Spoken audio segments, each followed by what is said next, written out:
Our show's broken up into 5 segments. We do something called the Greenway Gear Checklist at the beginning of every episode. So every episode's about a specific tactic for a specific species.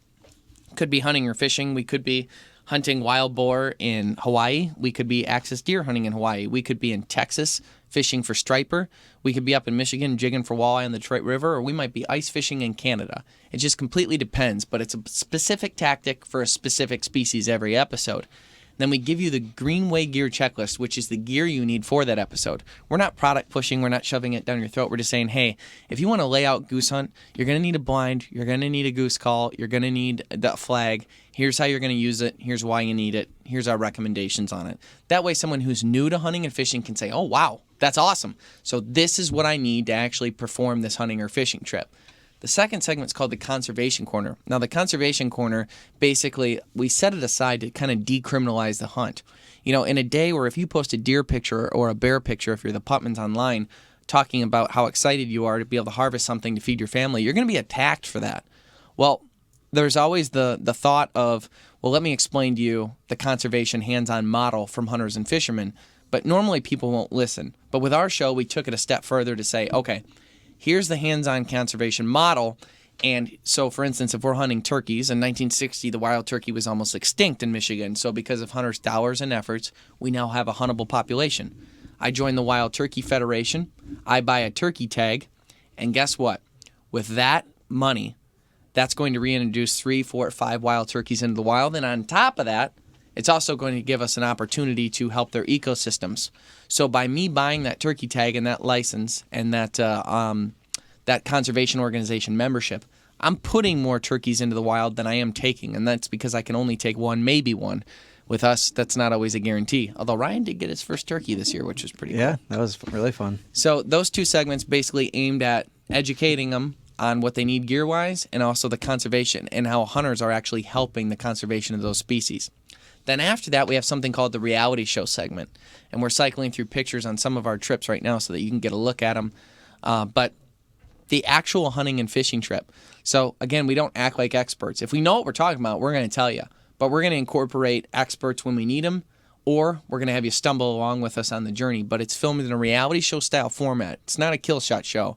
You will see animals harvested, but it's not a kill shot show. It's a reality show that just happens to be about hunting and fishing. Then we have what we call the prayer segment, which is a little bit misguided because it's not a prayer. It's a voiceover lesson that we learned while on the hunting and fishing trip. And most people who are watching that show are going to relate to the lesson we learned because of the way that we portray the show, that they're able to follow along with us and be part of the group. And because they're part of the group, they kind of learn the same lessons we do. And with that, we incorporate a Bible verse that goes along with that lesson to let people know that, you know, in the good, quality, pure excitement of hunting and fishing, God's right there with you. And then the coolest thing is, you know, the number 1 rated content right now with millennials is cooking shows. I would have never guessed that. Never. So we incorporated a cooking segment at the end that we show you how to cook what you get. Farm to table, organic, getting things directly from nature is sexy right now. That's how they like to get their food. So we incorporate a recipe for that specific species that we got. So in a half-hour show, cover the Greenway Gear Checklist, the conservation, the actual hunting and fishing trip. We cover the lesson, incorporate a Bible verse into that, and we show you how to cook it in our studio kitchen, A to Z, every single episode. And the reason why we really laid it out there and the structure that we did was because 60% of hunting and fishing licenses are sold to white males over the age of 55. Now, the problem with that is that's where all the money comes from that I just explained from our conservation corner. The licenses, the conservation organization memberships, those are the dollars. That's it. That's where it comes from. And Lord knows we can't raise our taxes anymore to even remotely try and cover that, what is it, $3 billion industry? Something crazy like that. Some insane industry. Literally, it's like 4% of our GDP, which is higher than oil. So 4% of our gross domestic product comes from hunting and fishing activities. So imagine losing 4%, what that would do to the country. That'd be literally a depression. That includes just buying something from a store. Yeah. That's not just hunting and fishing licenses. That's just the industry itself. Everything in the industry contributes in some way to our environment. Exactly. So if you buy ammunition, some people don't know this, there's an act in place that was put in place by hunters and fishermen that when you buy ammo, when you buy hunting equipment, things like that, there's an extra tax in there that actually goes towards hunting and fishing and conservation. So every single thing you buy when it comes to hunting and fishing helps. Here's the issue. If 60% of those people are white males over the age of 55, then what happens when they're gone? You know, in the next 10 to 15 years, those numbers are going to really trickle down because a lot of those guys are actually way above 55. They're like 70, but the demographic stats are that way. Well, the 10, 15 years, they're either going to be done hunting and fishing or just doing conservation. Or dead. Or dead. You know what I mean? So the real issue is we don't have a way to replace that. Millennials aren't replacing it so far, and Generation Z is even farther away on replacing it. So we have to inspire new sportsmen and women to hunt and fish. And that's why taking the Greenway Outdoors to the mainstream is so necessary, because we have to reach the people that aren't interested in hunting and fishing. We do that by telling them what gear they need. We do that by covering the conservation of the species, decriminalizing the hunt, letting them know that what they're doing is actually helping the species by hunting and fishing. We touch them with a moral lesson. We show them how to actually do the hunting and fishing trip, and we show them how to cook it so that they can be self-sustaining.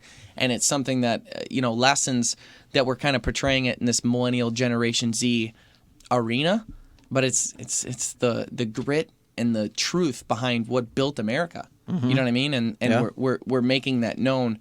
And as we get farther away from God, as we get farther away from our roots, and as we get farther away from these sorts of lessons and important things, we go downhill. The country goes down. So hopefully with our show, by reaching people, not hopefully, we'll reach people, we'll replace those demographics.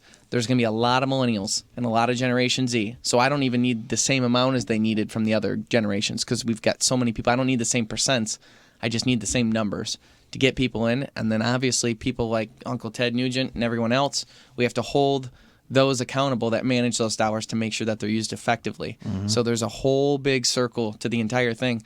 And the thing is, it's the most perfect model. The hands-on conservation model that is in North America is the most successful in the world. There's a reason why only rich people get to hunt and fish in Europe. Do you know why? Because there's only so much game, and it's so expensive to do it that it's not reasonable. Here, it's the people that don't have a ton of money that have access to hunting and fishing and food and everything like that. And if you can't tell me that that's the hunting and fishing is for the everyman, if that doesn't bring you back to, when the world was pure, I don't know what is.